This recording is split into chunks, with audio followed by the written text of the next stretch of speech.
So today, what I'm going to discuss is the architectures that we have in CNN.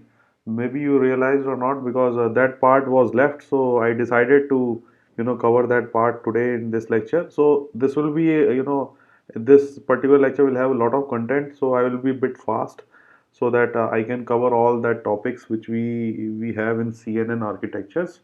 So, so before going to deal with that architectures, I just wanted to tell you two important reasons why we moved to convolutional neural networks. So one of the inherently, reasons that we have in convolutional neural network is the first concept which we call as translation equivariance. So what do you mean by that translation equivariance is that if you have an image, let us say this one. So you have an image here, like, for example, this we have 9. So what we are doing right now is we are applying one operator which actually detects. So this is actually a kernel. So what it is doing is it is, operated onto this particular image, and it produces this image which is a edge based image. So you will see, a lot of edges here. So it's completely a edge based image. So these edges are sometimes also called as features of the image. So in image processing, if you would have taken that course, you might be knowing that when you do a Sobel operator or some other complex operators onto the image, you will get a edge based image which is like this. So these edges are sometimes called as features, and we used to use something like this for low level machine learning tasks. Nowadays we are not using it for CNNs or in neural network, because they are automatically detected. But earlier, when we were using some simple machine learning algorithms like SVM and all other trivial algorithms, at that time we used to bring in some features. So this used to be done at that time. And the second thing is, if you translate this image to this side, as you can see, the 9 is translated here. And if you do that same kernel operation, you will get the same features actually. The features that you are detecting here in the form of edges, the same features you are detecting here also. So this is basically the advantage of using convolution.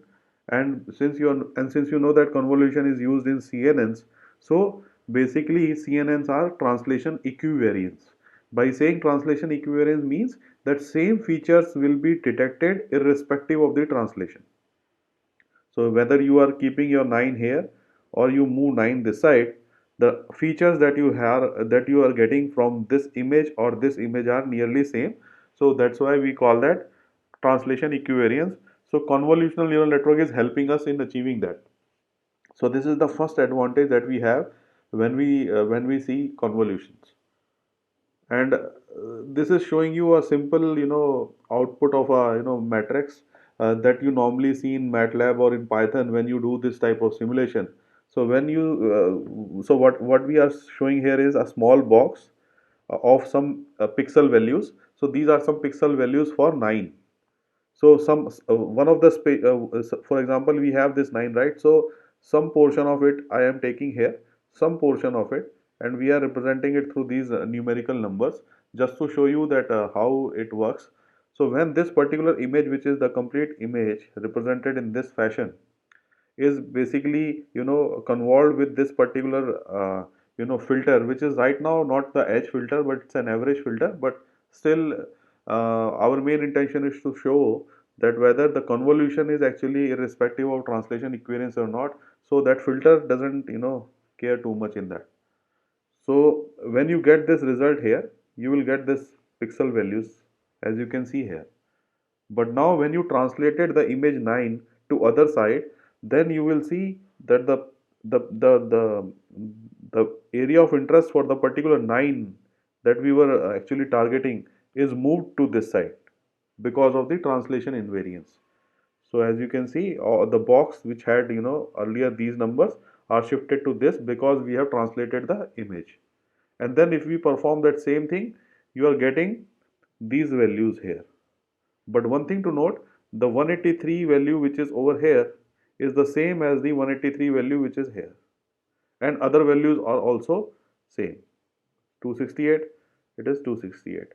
So you can see how the pixel values are translated to the other portion of the image. Earlier you had this matrix this side, but now it is shifted to this side. So as your image is shifted, the features that you are detecting are also getting shifted. So this is showing you some way or the other same story which is shown in the form of image here, but in this side you are seeing it in the form of pixels.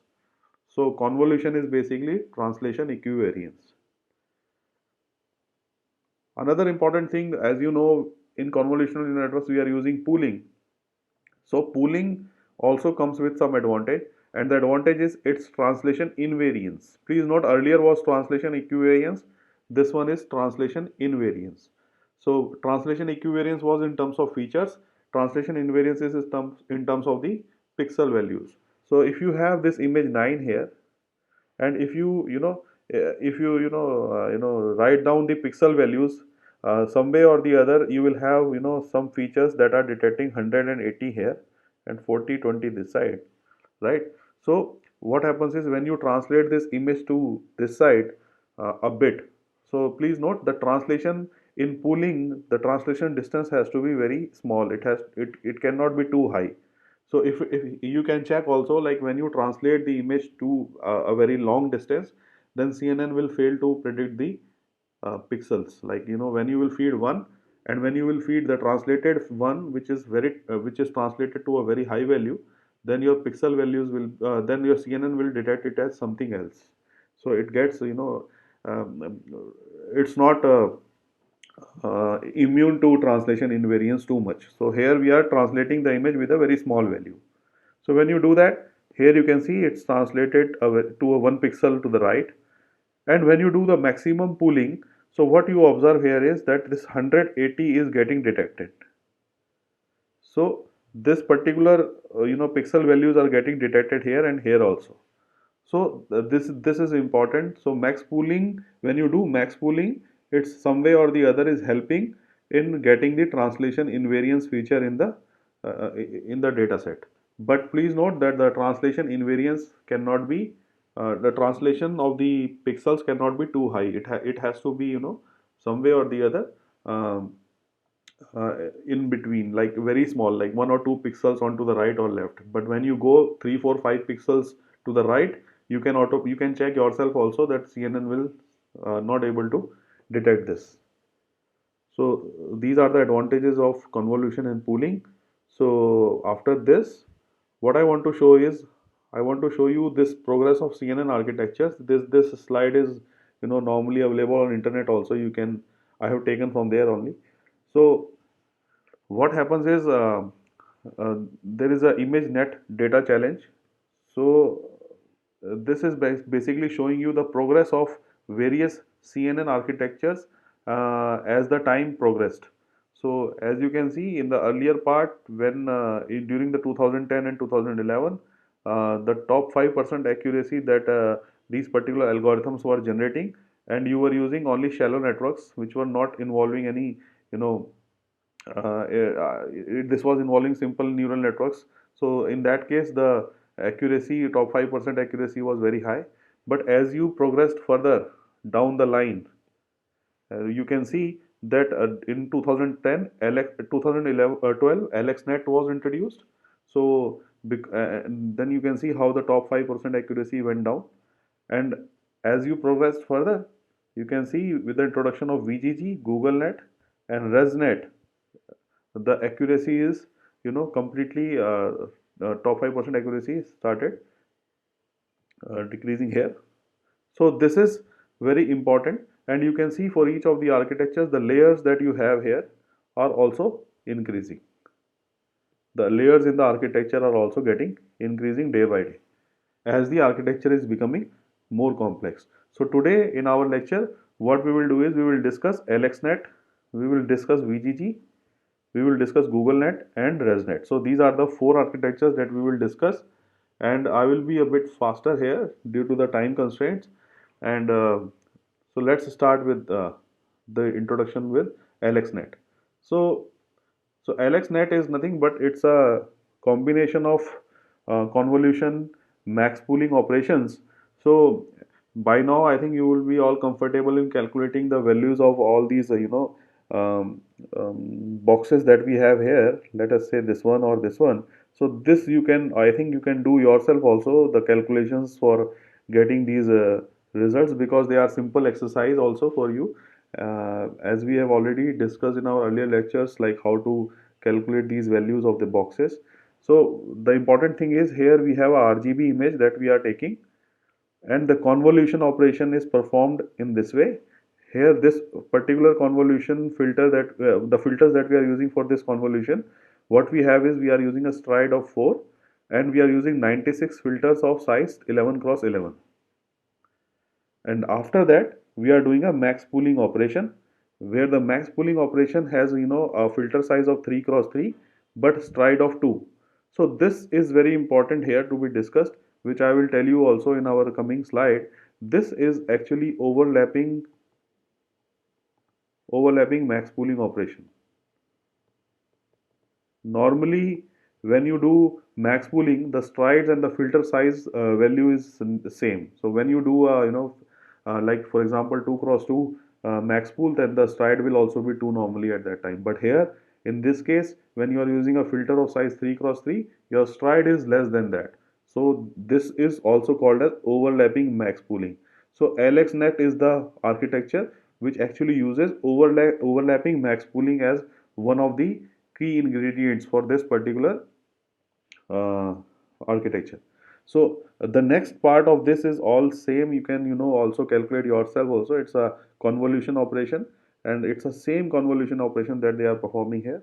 And then again max pool, then again this convolution same. So these calculations you can do yourself also. There is nothing great about it. The only thing that I wanted to make you aware is that it's basically using overlapping max pooling, and it has 1000 classes to be detected at the output, and these are all fully connected layers at the output here. So if you want to read more details about the AlexNet, you can go to this paper where we have this ImageNet classification with deep CNN. So this is the paper which actually discuss AlexNet in greater details. It was published in 2010 by Alex and other authors.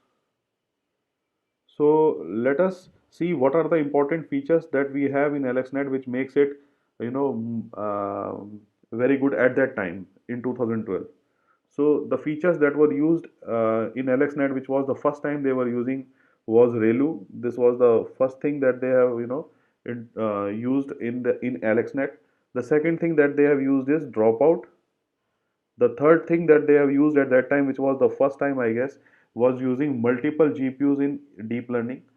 So they were using multiple GPUs here in AlexNet. And the fourth thing that they were doing is overlapping pooling, which I have already discussed with you in the earlier slide, where the stride length of the filter is less than the filter size.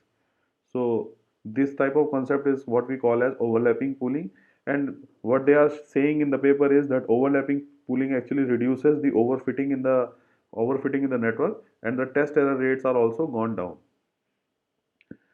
The fifth thing that they use in the AlexNet is local response normalization. This is also a very important concept. At that time, they felt that this particular normalization is important, but later on, later on the other authors who actually cited AlexNet and worked with some other advanced architectures came to this conclusion that this particular strategy that these authors have used in AlexNet is of not great deal. They can come up with using batch norms, which we have already discussed in details on earlier lecture. So the thing is, nowadays people are using batch norm and they are not using this local response normalization at all. But since it is new concept which was used in AlexNet, I will discuss it a little bit in detail in the next slide. The sixth point that they used was data augmentation, which is also quite similar to what we have discussed in our earlier lectures. So this is the sixth thing that they have used in AlexNet. So these are the features that they used in your in the AlexNet architecture.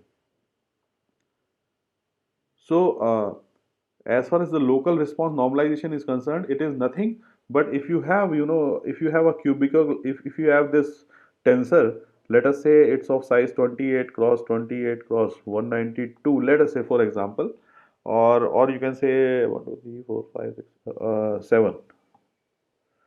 So let me take it as 7. So what it is saying is they are using this equation in the paper. So you can go to the paper also, and you will see this equation is used for local normalization, local response normalization. But don't be afraid by using this equation. The only thing what they are doing in general is this thing. You can see on this side. What I am doing here is actually I am taking this pixel, the white pixel here. Just a second. So I'm taking this white pixel. This is a single pixel here. So what I am doing is in this single pixel, I will see all the pixels which are there corresponding adjacent to it in this particular um, depth. So here we have this single pixel, and we are seeing all the pixels at this particular location, but we are going towards the depth side. So when we look for all the pixels adjacent to this pixel, but going towards the depth side, it's something, it looks like this. So here I am concentrating on fourth pixel, and all these are the neighborhood pixels for this particular 4 pixel when I move towards the depth location. So this is the particular array for that. So what you do now is, what is this equation is actually doing is nothing but it's normalizing this by using, these are the activation functions. These all are activation functions which are represented by a to the subscript I. So what we are doing now is we want to calculate b of I. So b of I will be calculated with this equation which is given over here, where k is equal to 2, n is 5, alpha is 10 to the power minus 4, and beta is 0.75. So they have taken these values in the paper and they came up with that using cross validation scheme. So these are the values that they have finalized for this particular equation, and it's nothing but, what you do is you actually square the activation functions which are given here. So you square them, because as you can see here we have this squaring going on in these activation functions. So what you are doing, you are squaring them, then you add these activation functions and weight it by alpha, which is given as 10 to the power minus 4, and then you add k here, which is 2, given over this side, and then you individually do the division of this value which is given over here by the individual activation functions. So whatever value you will get for the denominator, let us say it's coming out to be beta, then what you will do is you will do 4 by beta, 16 by beta, 100 by beta, like this. So each time when you do divide these values, the activation values, by beta, you will get these values over here. So it's a very simple normalization scheme, but by seeing this equation it looks like it's a very complex one, but it's a very simple idea of doing the local response normalization. And also note that here we have this power to the power beta. This value is actually, the value is 0.75. So once you calculate the denominator value, you have to divide all these activations by this value, and you will get this particular value, which is the normalized response.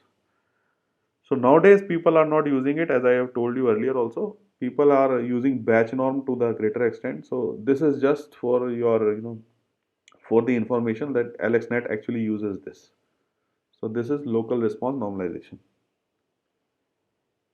So this is again showing you the architecture, the AlexNet architecture, but it is showing you along with the convolution and the pooling operation. It is showing you the positions where local response normalization is performed. So in the first two blocks only, the local response normalization is performed, whereas in the other blocks it's not performed at all. So this is showing you that. Okay, so this is the image that I have taken from the paper also.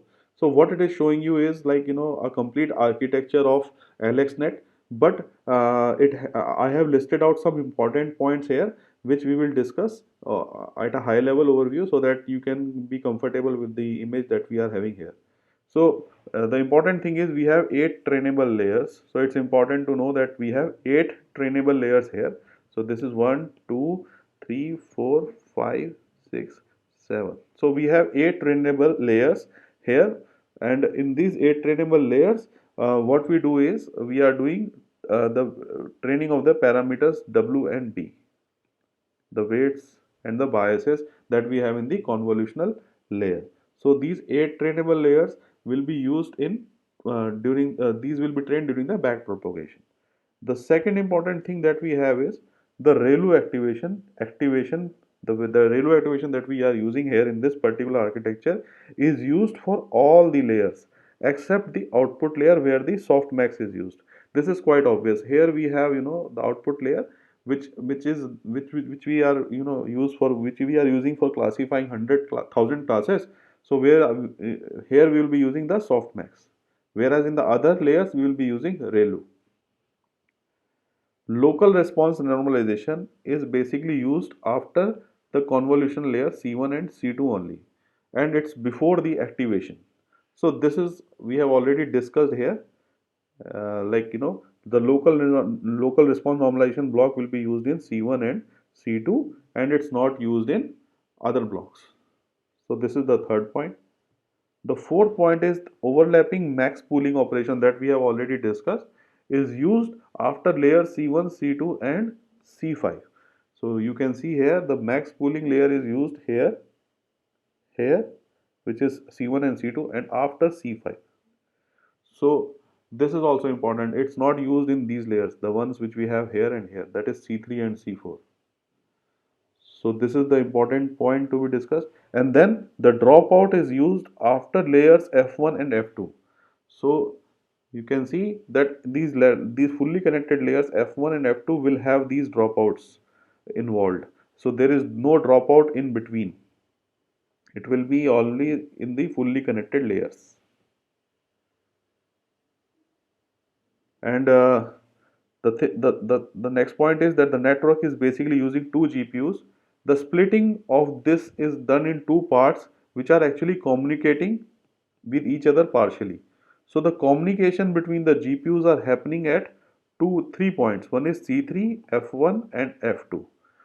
So you can see here at this point the communication is happening, because you can see the paths from the lower GPU is going up and the power paths from the higher GPU is going down. So this is the first communication which is happening. This is the second communication, this is the third communication, and this is the fourth communication here. So you can see how the GPUs are communicating with each other at these locations. And the final is that the stochastic gradient descent is used with momentum in this particular scheme, where the back propagation is done using this particular method, which is this one.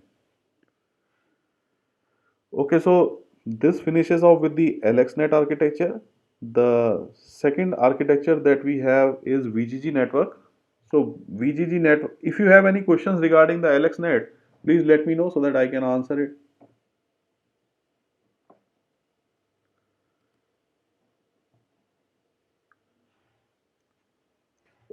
Okay, so in case of VGG network, what is the basic important thing that we have here?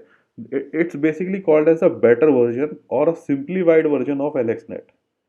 So what happened? So this is the paper which which has VGG network, and which is discussed in detail there. And the full name VGG is basically Visual Geometry Group, which is a group of 4 or 5 people, where Karen and other people are involved in this particular research. So what they have done is they have named this network by the name of their group. So this is the full form for VGG, and they come in two variants. One is the VGG 16, another one is VGG 19, and based on the layers you are saying that they are VGG 16 and 19. In the first case we have 16 layers, in the second case we have 19 layers. So let us see why we are calling VGG as a better version or a simplified version of AlexNet. So the important thing is what they have done is they saw AlexNet And what they realized is, like in AlexNet, as you can see here, if you see the AlexNet architecture, here you see the convolutional layers and max pooling layers are, though max pooling is somewhat the same, but convolution is of different sizes. So what they have thought is that is it possible to use same convolution pad, same convolution for every step, like for this. So they wanted to use same filter kernel for every convolution that they are performing. So they wanted to simplify this architecture. So in that case, what happened is this is the network that they proposed. So as you can see now, every convolution that they are doing is same, like 3 cross 3, 3 cross 3, 3 cross 3. So it's very simple network in terms of the convolution, like 3 cross 3. So everything is 3 cross 3. So, but in case of AlexNet, it's not like that. And the second thing is they are using same padding within the block. So I have written over here, the padding is same within the block. So here in this block, the padding is same. In this block, the padding that they are using for convolution is same. And in this block, it is same. So the size of the image in these blocks will remain same, but across the blocks, the size will reduce. So across the block, the size will reduce, but within the blocks, the size will remain same. And the max pooling operation that they are doing is, it's a 2 cross 2 and the stride length is 2. And please note, this is a non-overlapping max pooling, because as I told you that if your stride is less than the filter size, then it will be a overlapping max pooling. Otherwise, it will be a non-overlapping max pooling. So here they are using a general max pooling operation that we normally have seen. So the image size that they are using here is 224 cross 3, and they are classifying 1000 classes here.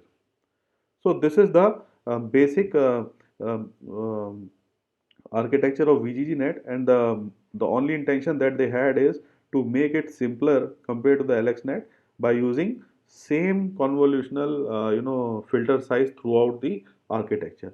And also also note that this 64 filters that they are using in the first, and then they are using 128 and again 256. So it's going on increasing in a form of some power of 2, you can say. So it's always uh, in some power of 2.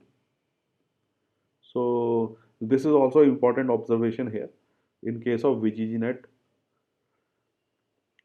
And this is also quite famous image. This is available on internet also, so I have taken from there only. So again, this is showing you that same story. Let me change colors here first.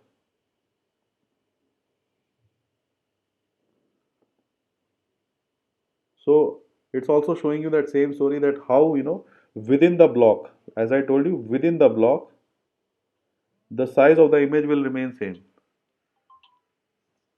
This is within the block. The size of the image will remain same, but across the block, the size of the image will reduce. As you can see here, across the block, it is getting reduced, but within the blocks, the size is same. And as notified here also, the different operations are represented by different box colors. So these two are the convolution blocks.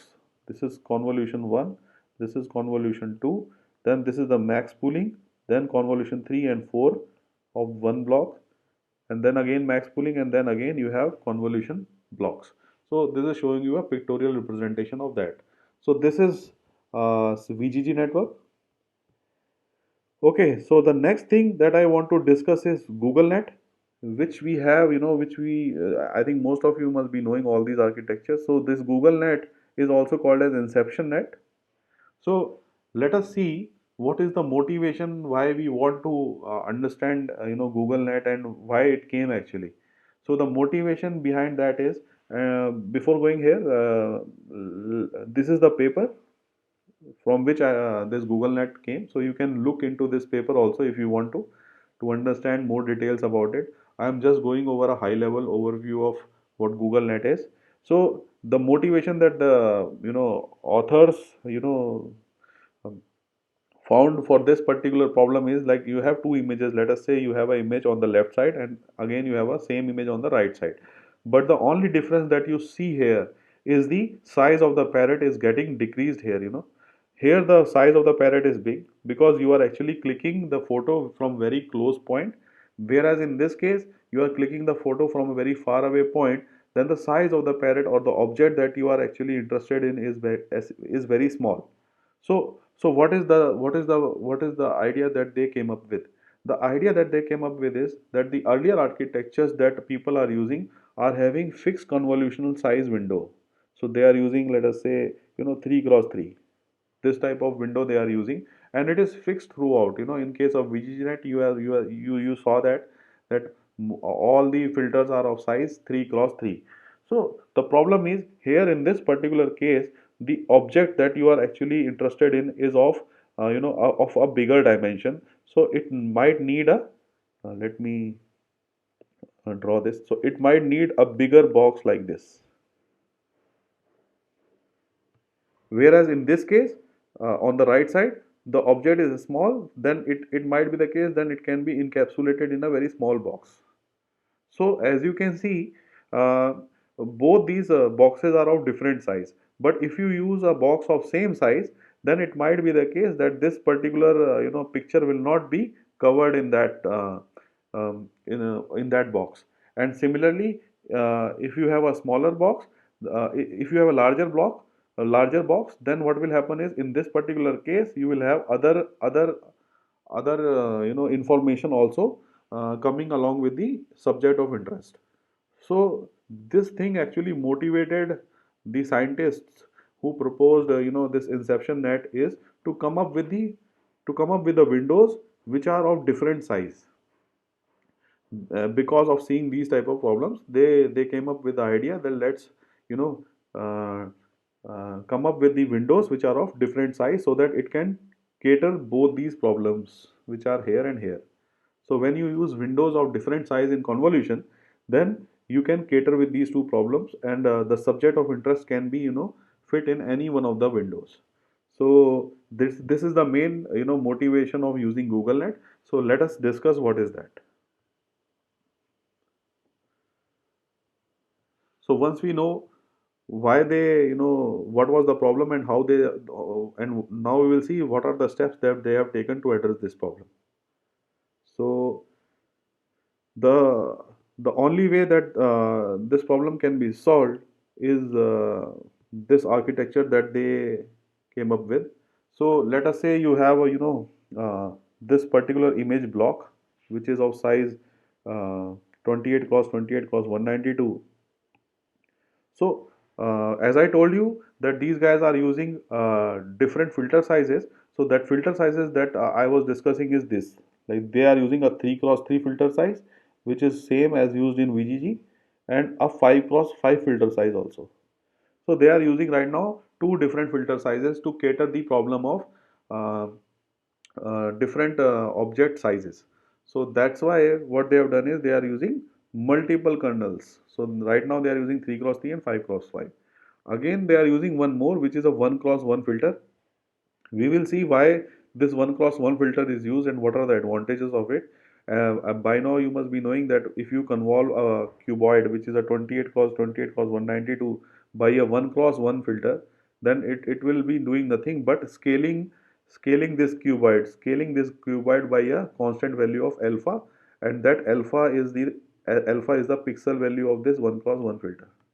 So this type of operation is not helping you anything but scaling the value by alpha, where alpha is the coefficient of 1 cross 1 filter. So by seeing this, you will observe that this is not giving you any benefits, but we will see what benefits it will give. So these are the two windows that they are using to cater the problem of uh, different sizes of the pixels.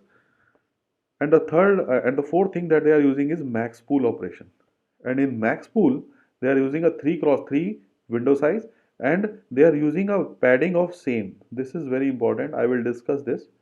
They are using padding of same, and the stride is 1. Also, please note that the stride is 1 and your filter size is 3 cross 3. That means you are actually doing a overlapping, max pooling. This is also important because your stride is less than 3 cross 3. So it's again important case of overlapping max pooling. So the earlier case when we discussed overlapping max pooling was in case of AlexNet, and this is the second thing where overlapping max pooling is used, where so so so this is the concept. So let us discuss each of them in detail. So right now I told you each of these blocks, which are these circular blocks, why 3 cross 3 and 5 cross 5 is used. 3 cross 3, 5 cross 5 is used to address the subject um, that you are considering. If it is of different sizes, it can be addressed using these two things. And the max pool operation is used. There is no specific reason for that, but they are using it just for the just to address the advantages that we had for max pooling, as we discussed in our last slides. And then we have this 64 filters of 1 cross 1. So whatever outputs that you will get from here, please note these outputs, most of them are of same. So the paddings that you are using are same. So you can cross check yourself these outputs. They are very simple to calculate. So what they are doing is they are actually concatenating these outputs one at the back. And then finally what they get is this final shape that you are observing here. So this is the concatenation operation that is done on each of these individual uh, cuboids that you are getting from 4 different outputs. So let us discuss this particular operation of 1 cross 1 filter which we are discussing here. So the convolution with 1 cross 1 filter is looking something like this. So here we have an input cuboid which is of size 28 cross 28 cross 192. So what we are doing right now is we are actually convolving it with a convolution filter of size 1 cross 1. And let us say if I keep the channels as 192, with these are the channels, and this 192 has to be of the same size as this particular 192, as we have discussed in our last lectures also. You can visit that lectures and see why this is important. So this has to be also matching the input 192 channels which are over here. And the thing is, what output you will get when you convolve this particular tensor, which is a 1 cross 1 tensor, with this particular input size, is this. It's of size 28 cross 28 cross 192. So one might ask that on the left side also we have the same size, and on the right side also we have the same size. Then what is the advantage that we are getting? So right now we are not getting any advantages, except that the value that we have in this particular tensor, if it is say, let us say alpha, then all the values that you have in this particular tensor will get scaled by alpha here. So all the values will get scaled here. This is the only advantage right now we have for this particular operation. But the advantage that we have, using 1 cross 1 is, if you are using a filter, if you are using 32 filters here, this is 1 cross 1 convolutional block with 32 filters, then at that time the size will become 28 cross 28 cross 32. So please note, here we are able to reduce the channel size, whereas the input size of the filter will remain the same. So if you notice that all the other architectures that we have discussed, or in the typical CNN architectures, if you see, then what happens is the input dimension that you have always get reduced, whereas the channel size that you have, let me draw here. So uh, in typical CNN architectures, what happens is, as you go through the layers, the dimension of the input get reduced. So if you are having here 28 cross 28, it get reduced to, let us say for example, 5 cross 5. So the dimension of the input get reduced, but at the same time this channel that we have here, it get increased. So this channel get increased. So this is a typical phenomena that you will observe in CNN architectures, where the channels become large but the spatial dimension get reduced. But here we are getting a flexibility, when you use 32 filters, what happens is your spatial dimension is remaining the same, but you can compress the channels. So earlier it was 192, Now it is 32. So this is one of the advantages that we have in using convolutional blocks of 1 cross 1. That is, you can reduce the spatial, you can reduce the spectral dimension. This is also sometimes called as spectral dimension, because you are looking in the 3D space, and if you see hyperspectral images, they have several bands on the z-axis. So that's why I'm saying it's a spectral dimension. But these are the bands that you have. So we can reduce these bands, so it can be it can be brought down to 32. So this is the first advantage of using convolutional blocks of 1 cross 1 filter. So again, I wanted to show you that same figure here. So right now you can observe that I am using 64 filters here now. So if I am using 64 filters, you can observe how this particular dimension, which is of 192, is brought down to 64 here immediately. So this is basically bringing down the spectral dimension from 192 to 64 using 64 filters of 1 cross 1. So this is the advantage that we have here. Even though we have similar thing here also, if you see we are using a 5 cross 5 with 32 filters, we are also getting a reduction in the uh, in the spectral dimension here also. But we will see uh, what is the problem here. Like in this particular case, even though we are reducing the 192 thing to 32 here, but there is a problem. We will see what is the problem here and how 1 cross 1 filter can help us in reducing that problem.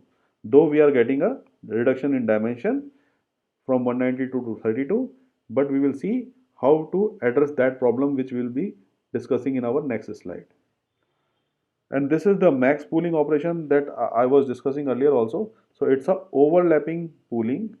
So you are doing a overlapping, and the thing is, why we are doing a overlapping pooling is, that is, when you are using overlapping, and the important thing is you are using same.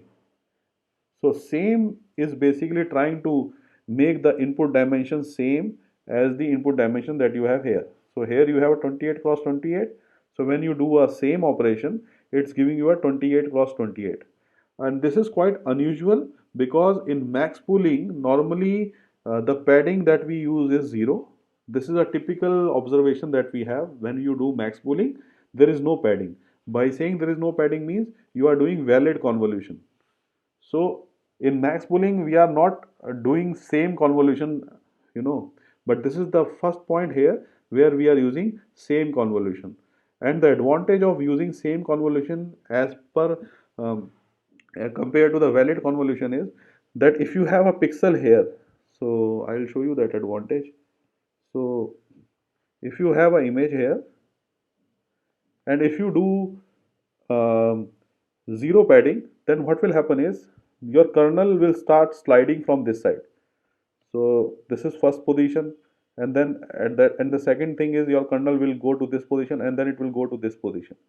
And then what happens is your kernel will shift down, and it will go to this position here.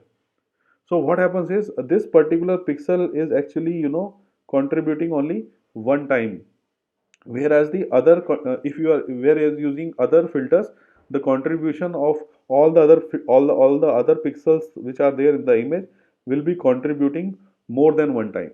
So the boundary pixels that you have here are contributing only single time. But when you do same, then what you do is you are actually padding it with some values here. So when you pad them with some values, so what will happen now is your image is increased. And when you do this overlapping max pooling operation, then the filter will actually start operating from this side, because your input is increased due to the zero padding operation. And when you slide your overlapping window again to this side and again to this side, then this pixel will be contributing more as compared to the earlier case when there was no padding involved.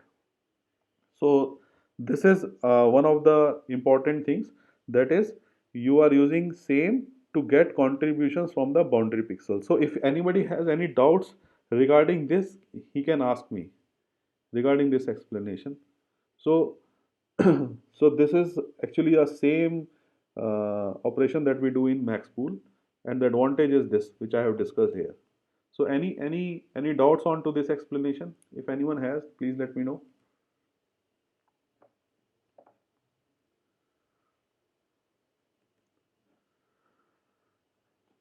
Okay, so once we have this done, the another advantage that we have with the one cross one convolution is from the optimization perspective.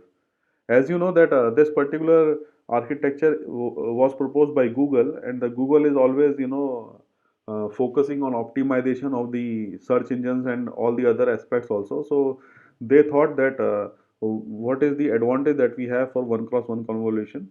So what they observed is it's through the optimization perspective also it has some advantages, and this is very important for this inception network. And the advantage is, let us say you have this cuboid. Again I am showing you here, this is the input cuboid, and this is the kernel that you are using 5 cross 5 of 192 channels and 32 filters of 5 cross 5. Then what you get at the output is this is 28 cross 28 cross 32. So the important thing is, let us see how many calculations are required to calculate this particular cuboid, because you are doing convolution, which is a repeated multiplication and addition of the kernels onto the image. So let us see how much calculation is required to calculate all these values. So as you can see here, it's very simple. So each of the values in this cuboid will be 28 cross 28 cross 32, and for each of these elements in this cuboid which you have over here, you are actually doing a multiplication and addition operation of number of multiplication and addition operations, which are 5 cross 5 cross 192, because you have a filter of 5 cross 5 of 192 dimension. So this much amount of time you are doing this operation, which is 120 million operations. So in order to calculate all the values in this cuboid, you are doing 120 million operations. So let us see how one cross one convolution is helping us in reducing this. So as you can see here, I am drawing this diagram again, but this time the input cuboid, which is over here, is first passed through 1 cross 1 convolution, which is given over here, which has 192 channels, and we are using 16 filters here. So as you know, I told you that 1 cross 1 convolution can bring down the channel size from 192 to 16 here. So you can see now that this 16 is the uh, channels that you have, and it got reduced from 192 to 60.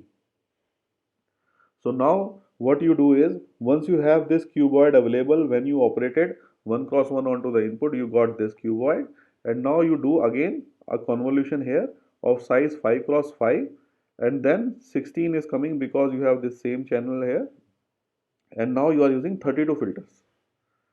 So in that case, when you use 32 filters on this cuboid, sorry for that. So when you use 32 filters for this particular cuboid, what you will get is 28 cos 28 cos 32. This is the same dimension that we have as it was in this case, that is 28 cos 28 cos 32.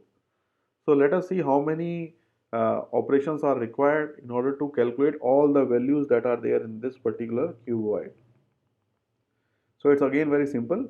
The operations that are required, the total operations that are required actually from here to here, from input to output, is important, and that is 28 cross 28 cross 32 for this cuboid, and for each of these values in this cuboid you require 5 cross 5 cross 16 operations, which is coming from this,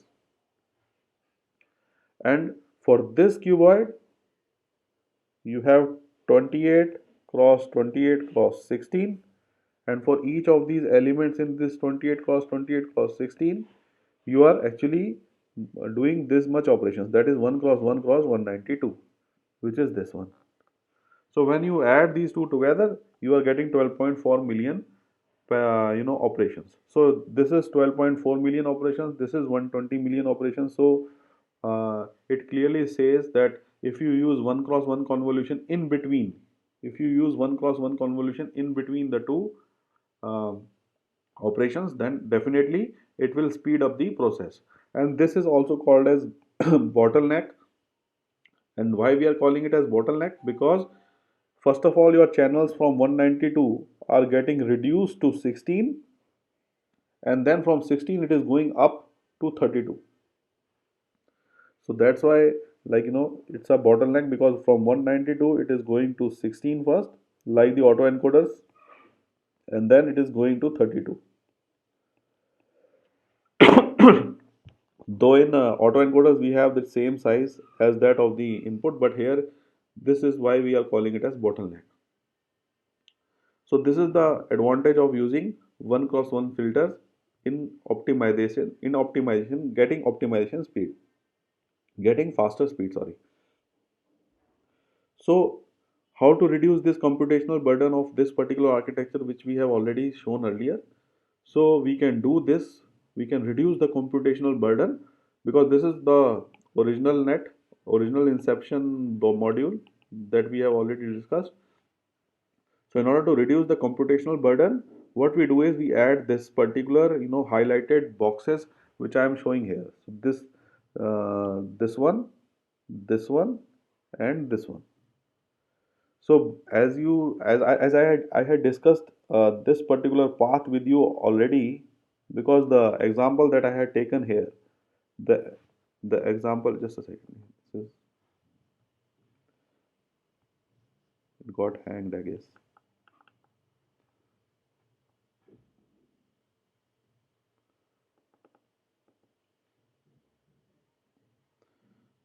Okay, so the example that I had showed you here, this example where I have shown that it's giving you 12.4 million compared to 120 million, I have discussed this already for this particular path. So you can cross check that. For this particular path, I have already discussed it, that how a 5 cross 5 filter, when we are placing a 1 cross 1 filter here first and then proceeding it by 5 cross 5, it's giving us 12.4 compared to the earlier case of this one where we had 120 million parameters. So this I have already discussed. Similarly, you can calculate for the other paths also, and you will see that the parameters are reduced.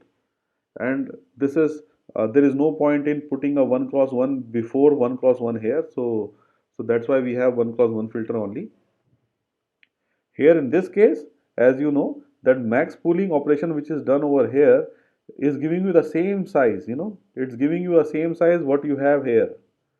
So the only advantage that you are getting when you do a max pool here to get these values is to cater the boundary pixels that you have. The boundary pixels will also give you, some sort of, contribution now, as I have discussed in our earlier slide. So that is the only advantage that I am seeing. If you know any other advantage, you can tell me. But right now, what I feel is this is the only advantage, that the boundary pixels of the image will also contribute during the max pooling operation. Earlier case, when you were using valid convolution in max pool, then boundary pixels will not contribute to that. So this is the advantage here. And now the important thing is we want to bring down this channel value. We want to bring down this channel value to 32, whereas the size will remain same. So this channel value reduction can be done using 1 cross 1 convolution, which we have already discussed. So that's why we are actually appending this 1 cross 1 filter here to bring down the channel values of 192 to 32. And once we have all these values, which you can calculate yourself, once we have these, we can cascade them one behind the other in the filter in this space here. So we can keep them stacked one behind the other. So our channel space will increase. So it will increase this side. So this is one of the inception module. This is called as an inception module. One single inception module, which we are calling as, let us say, I. So this is a complete picture of the inception block. It has 22 layers and 5 million parameters. And these are the I blocks. this one, this one. So we have all these I blocks. These are all I blocks that we have. There are some variants of these I blocks. This is not there. This is the I block here. So all these are I blocks. Some of them are advanced versions of these I blocks, which is the simple version which we have discussed here. If you want to see the advanced versions of these I block, you can look into the paper. So that will show you the advanced versions, which is I guess this one. This is a more advanced version of the the typical I that we have here. So what we have at the output is again the loss function that you calculate here.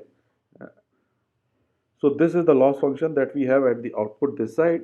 And again what we do is we actually tap some values from the internal layers also. Like for this particular case, if you see, there is a tapping going on here actually, and there is one tapping going on like this. So they are actually tapping the values from the internal layers also, and they are again doing the classification at this level. This is the L1 and L2. So as you know, as you are tapping input from here and you are tapping input from here, then you know the features that you will learn at this stage is not that advanced compared to the features that you are learning at this stage, and these are the most advanced features that you will learn at this particular stage. But what they have done is to reduce the time to get to this point and work on that. You can use you can use these outputs also to calculate the loss.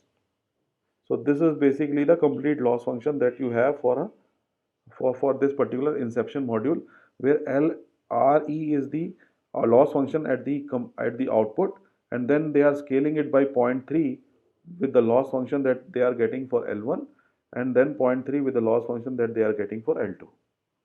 So this is the complete loss function for the inception module. So if you have any questions here for whatever we have discussed, let me know. Otherwise, I will move to ResNet blocks.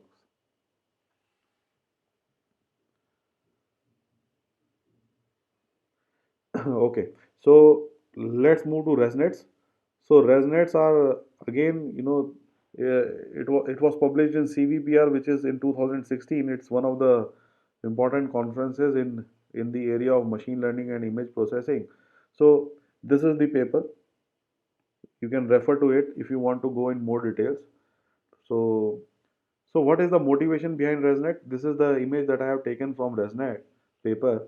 So the motivation behind using ResNet is that on the left side, if you see, it is showing you a training error. On the right side, it is showing you a test error.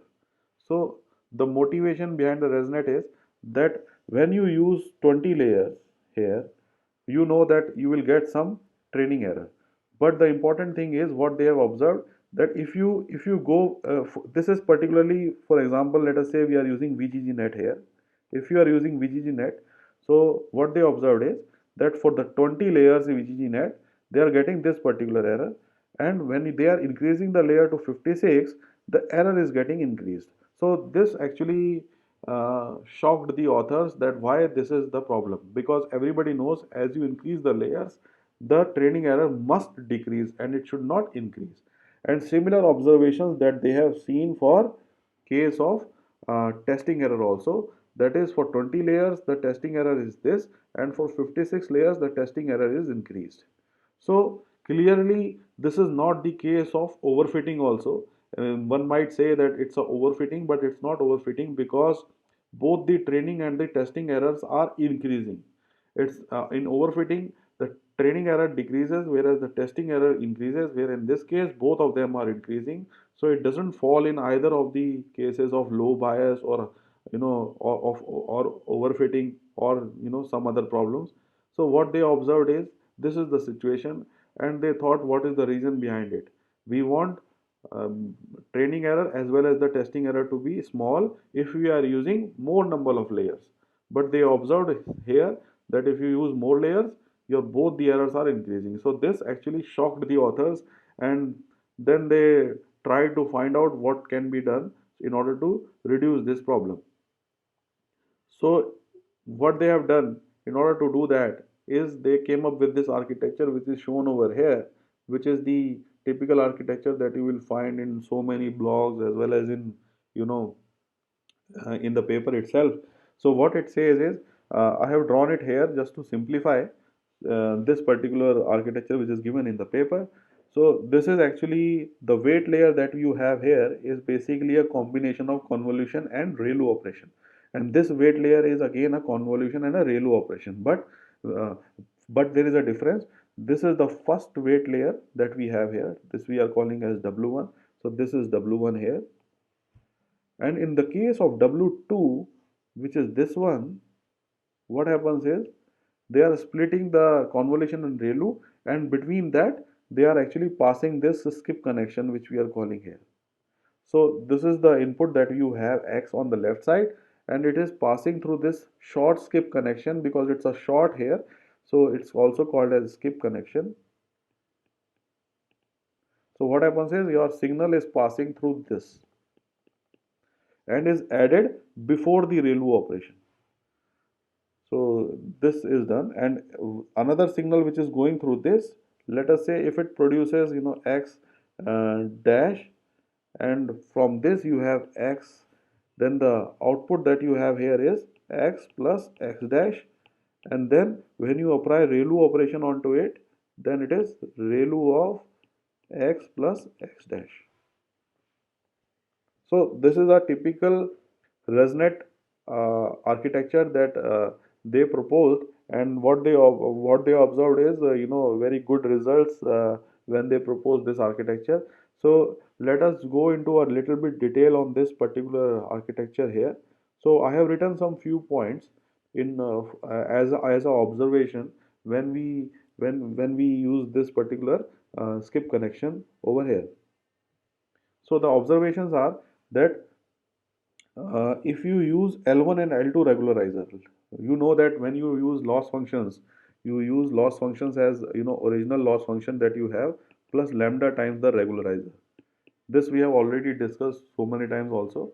So when you use either L1 regularizer or L2 regularizer, you can actually tune this lambda, which is the regularization parameter, to a very high value or a low value. It depends on you, depends upon the situation, depends upon whether it's a overfitting or a low bias situation.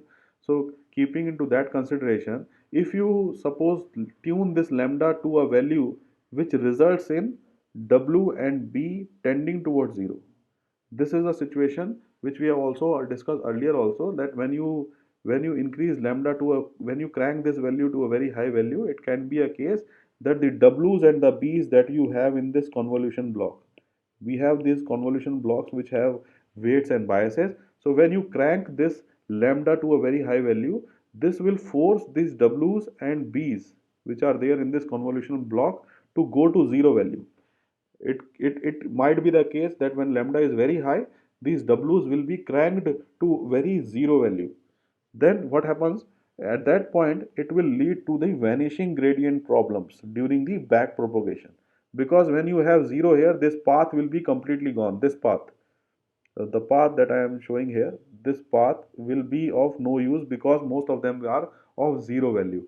So when you do back propagation, during that time, if this skip connection is not there, then it will be a problem for doing back propagation because there is no path available, direct back path is available, because this is already gone because of the weights and biases getting close to 0. So there is no direct path available to for the gradients to flow back. But when you do skip connections here, so when you do skip connections, what happens is there is a direct path available now through this, and the gradients will flow back. So this actually simplifies the problem of vanishing gradients, as the direct path, as the indirect path through the skip connections is available for the gradients to flow back. So that is what I have written here. That is, adding the skip connection will actually avoid the problem of gradients, vanishing gradients, because the gradients can back propagate via skip connection. So this is important, that when you perform skip connections, your gradients will flow back and there will be no problem of vanishing gradients. And another important thing is that even if the main path is 0, the performance will not degrade. Your performance will not degrade because the information will flow through skip connections during forward propagation. So even even if this path, has, very small w's and b's, or if it is becoming zero, close to zero because of lambda, during the forward propagation your input signal information will flow through this, so there will be no loss in that. So it's a win-win situation by applying a skip connection, either in forward propagation also and in back propagation also. And the other important thing is, even if after adding regularization, if your W's and B's are not zero, so there might be the case that these W's and B's which are available in this convolution are not zero, because you are not keeping lambda too high, you are keeping lambda somewhere in middle, then your W's and B's will not go to extreme levels of zero, it will be somewhere in between.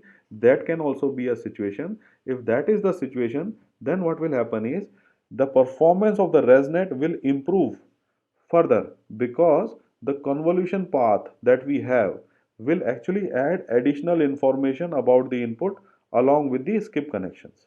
So basically, if the W's and B's of this path are not zero, then the features that you are learning along this path actually will help uh, to be added with the features that you have through skip connection here. And once they add up together, the performance will certainly increase even if your W's and B's are not zero. So this is the important observation that I wanted to tell you about the ResNet architecture that we have over here. So once you do that, then you will see in the paper also, on the left side, this is the plane network, where you see that the 18th layer has low value of training error and validation error compared to the use of high layer size. We wanted 34 layer training error and validation error to go down compared to the 18 layer, but it is opposite here in case of plane networks. But now you see on the right side, using the ResNet, the 18th layer network has higher training error compared to the 34th layer 34th layer network. So this dark red or this dark blue are actually validation error, and this particular one and this non-dark one or non-bold one lines are training error. So this actually confirms with our observations that when you use large number of layers, your training error must decrease. So this is what is happening in case of ResNet, whereas in case of plane network, it is not the case. So this is the advantage that we have for ResNet, and this is basically showing you a pictorial representation of the surface plot of the loss function if you are not using skip connections and if you are using skip connections. So you can see how beautiful this particular loss function becomes as compared to the left side, which has large number of minimas which are local minimas, and this is a global minima which is very hard to achieve, and there are so many local optimums here, local minima here on this particular loss function. Whereas in this case, this particular local optimas or local minimas are completely gone, and you have, a global minima, and the chances for your algorithm to, go back and fall into this particular minima is very high as compared to this one. And you can see here the trajectory is so smooth, and all the, fluctuations in the architecture are completely gone. For this particular loss functions are completely gone. So this is all about ResNet architecture. So if you have any questions, do let me know. Otherwise, we can end this class.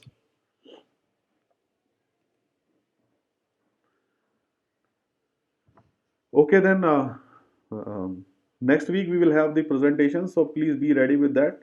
And I want all the presentations to follow the format that I have uploaded, so that everybody will be, in sync, and even it will be easy for me also to judge your presentations. So best of luck for that, and next week we will meet in on Tuesday.